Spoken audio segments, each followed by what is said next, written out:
بسم اللہ الرحمن الرحیم۔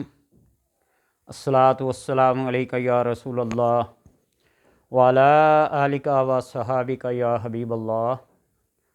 اللہ صلی علی محمد وعلی آل محمد وبارک وسلم وصلی علیہ صلی اللہ علیہ یا محمد نور من نور اللہ۔ انسان کی دین و دنیا کی سب سے بڑی دولت ایمان ہے۔ ایمان جیسی دولت اور اس سے بڑی دولت کوئی نہیں، اور اس ایمان کا دار و مدار ہے توحید و رسالت کا اقرار، انبیاء اور رسل، ملائکہ اور کتب آسمانی، ان پر ایمان لانا، اقرار باللسان و تصدیق بالقلب کا پکا اور سچا اقرار کرنا۔ شیطان اس طاق میں رہتا ہے، اس کوشش میں رہتا ہے کہ مرتے وقت انسان کو کلمہ پڑھنا نصیب نہ ہو، اور وہ اس کوشش میں، اس محنت میں اتنا مستقل مزاج ہے، یہ اس کی مثال نہیں۔ اور صوفیاء اور فقہاء، ائمہ حدیث، محدثین سارے کہتے ہیں کہ جتنی مستقل مزاجی شیطان کے اندر ہے، اتنی اگر انسان کے اندر ہو نا، وہ کبھی بھی نامراد و ناکام نہ ہو۔ بہرحال تمہید لمبی ہوگی۔ مرتے وقت جس بندے کو یہ شوق ہو، ذوق ہو کہ بحالت ایمان اس دنیا سے رخصت ہو،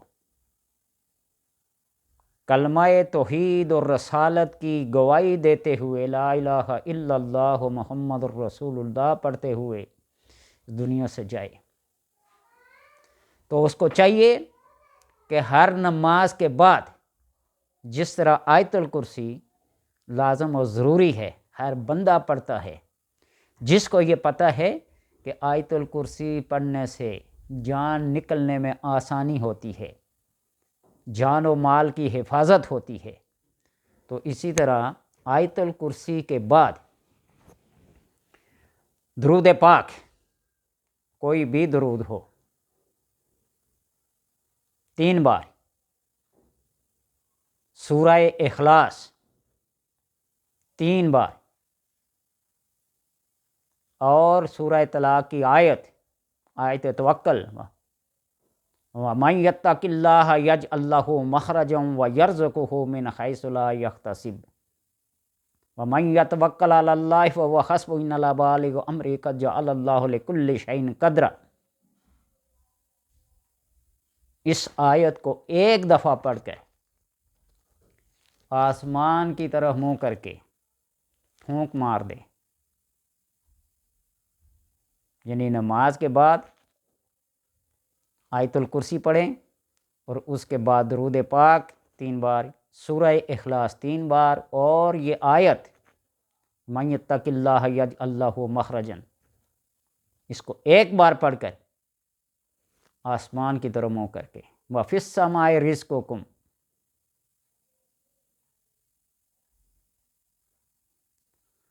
بندہ پڑھ کے اس کو ایمان مرتے وقت نصیب ہوگا، کلمہ نصیب ہوگا۔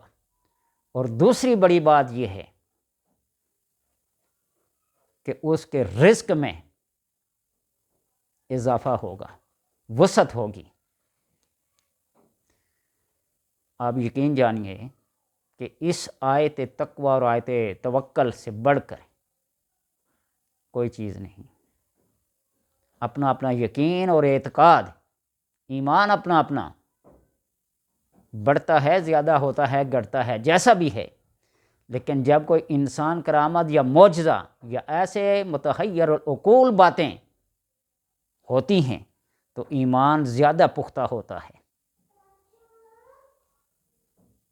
میں نے ایک عمل کو دیکھا نا، کئی بار پہلے بھی کہہ چکا ہوں، شاید یہ بات ہے نہ کہی ہو، کہ بعض لوگ تیل کو ابال کر اپنا پاؤں اس میں ڈالتے ہیں، اور بعض ایسے لوگوں کو دیکھا میں نے، ایک لوہے کو یا چھری کو آگ میں رکھتے ہیں اتنی کہ وہ کوئلہ بن جاتی ہے، کوئلے کی طرح سرخ ہو جاتی ہے، انگارے کی طرح، اور پھر اس کو اپنی زبان پر یوں رکھتے ہیں،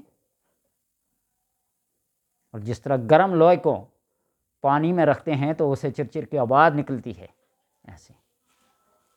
فَسَيَكْفِيكَهُمُ اللَّهُ وَهُوَ السَّمِيعُ الْعَلِيمُ، اس آیت کا وہ چلا کرتے ہیں، وظیفہ کرتے ہیں، اور پھر اس سرخ لوہے کو اپنی زبان پر لگاتے ہیں، کچھ بھی نہیں ہوتا۔ بلوچستان میں آج بھی بعض علاقے ہیں، یہاں کسی مجرم کو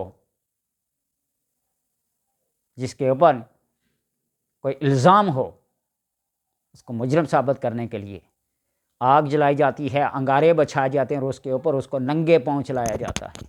بے شمار ایسے واقعات ہیں، اصحاب الاخدود بھی انہی میں وہاں سے چلا رہا ہے۔ تو اس لیے اپنا اپنا یقین اور اپنا اپنا اعتقاد ہوتا ہے۔ جب کوئی معجزہ محیر العقول بات سامنے آتی ہے تو پھر بندے کے یقین، ایمان، توکل، تقوی میں اضافہ ہوتا ہے۔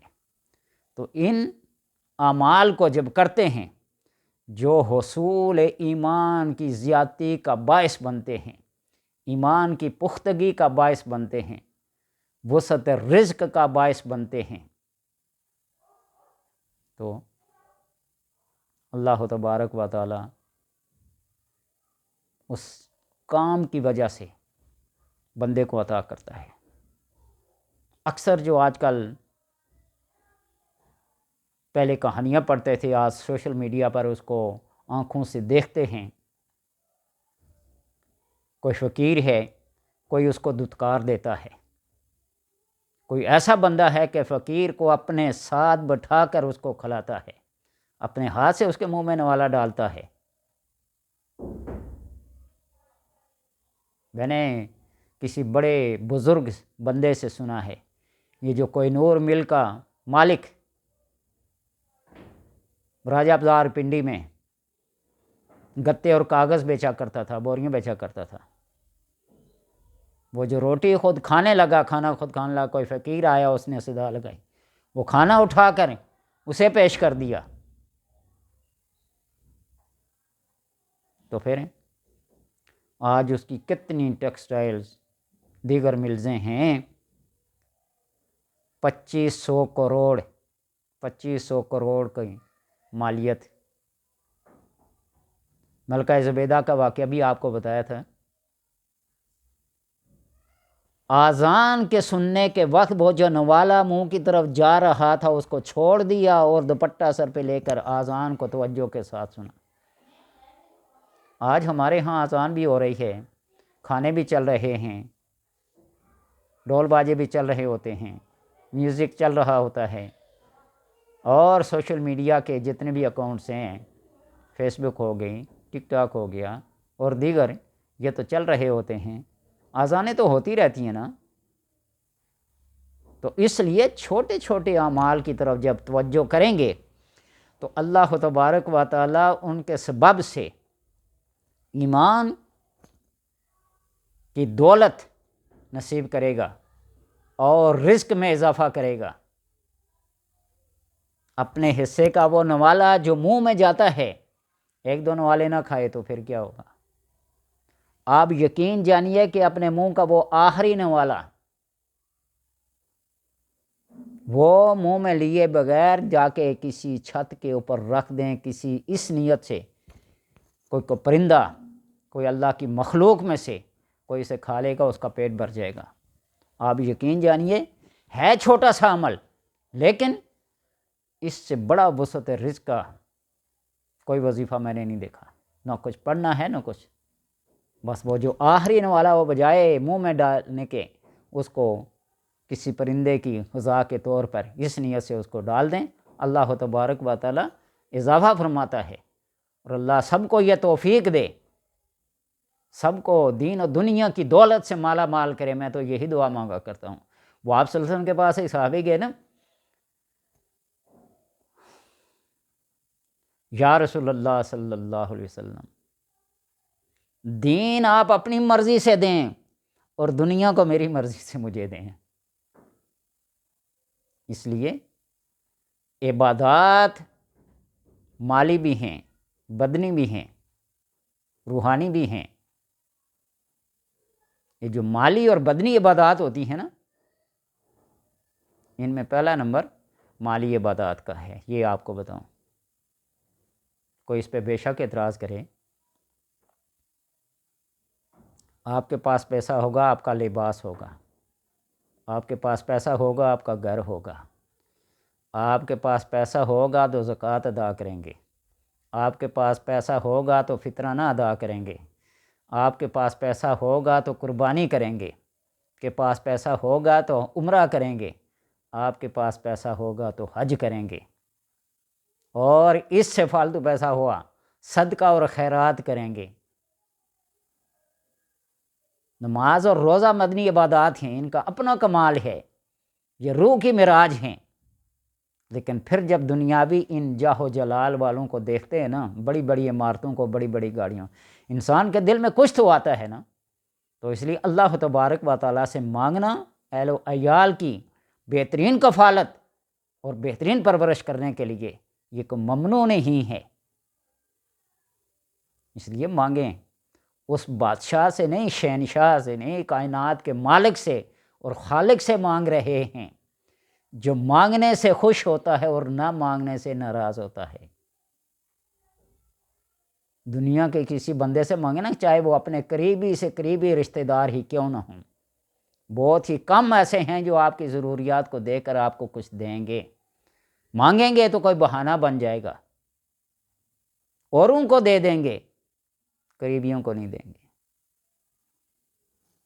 تو وہ تو سب کے قریب ہے، نحن اقرب الیہ من حبل الورید، تو اس قریب والے سے کیوں نہ مانگیں۔ دوستیاں اگر کسی بڑے سے رکھنی ہیں، عالی ذات سے رکھنی ہیں، تو پھر اللہ سے بڑا کون ہے؟ اس سے عالی نسب اور عالی ذات کون ہے؟ پھر دوستی اس سے کیوں نہ کریں جو دوستی کا حق نبھاتا ہے، وہ دوستی کی لاج رکھتا ہے۔ اللہ تبارک و تعالی بس ایمان کی دولت نصیب کرے، اور اسی کے اندر سب کچھ ہے۔